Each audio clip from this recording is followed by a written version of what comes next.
Tilaok na lang, pwede na ako maging manok. Kaya naman buhok yan.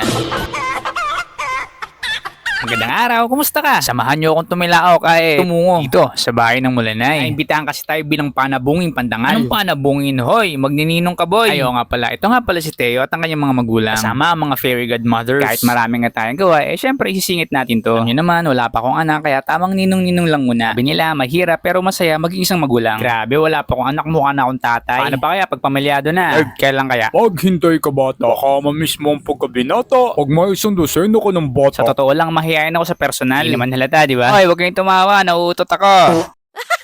Pagkatapos nga ng binyag, taking, dediretso na tayo sa reception area. May ilang libong dangkal nga palang layo nito. Siyempre, hindi ko nabibilangin, maubos ang oras nyo. Mabalik nga tayo sa usapang pagpapamilya. Ako naman hindi nagmamadali. Kung mayroong mapapaibig, di salamat. Kung wala, dito ang aking number, 09. Sabi nga ng isang kaibigan ko na pamilyado na, pagpipili daw ako ng babaeng mapapangasawa, wag lang basta babase sa physical na anyo. Kumbaga, bonus na lang yon. Number 1 pa rin ng pag-uugali. Kasi siyempre, panghabang buhay kayo magsasama, wag kang kukuha ng leeg mali. Wag kang kukuha ng lubid na si leeg mo lang itatali. Yun. Gusto ko lang magninong ba't nauwi tayo sa tali-tali na yan? Talihan ko yung bibig na nagsasalita na yan Daldal. Oy, kalma, isa lang tayo. Nililibang ko lang naman yung mga giliw nating manonood. Malayo-layo kasi itong pupuntahan natin. Sige, ikaw rin, layasan ka namin. Huwag naman po. At nakarating na nga tayo dito sa Bagupayong Mulanay. Tanggal helmet at jacket and let's ready to eat.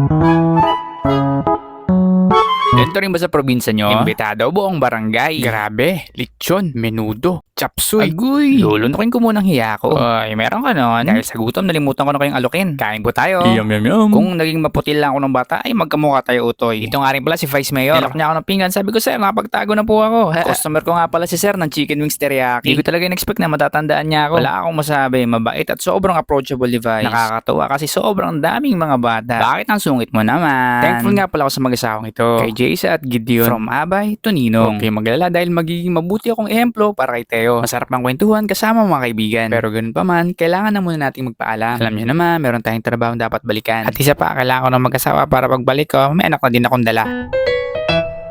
Paalam.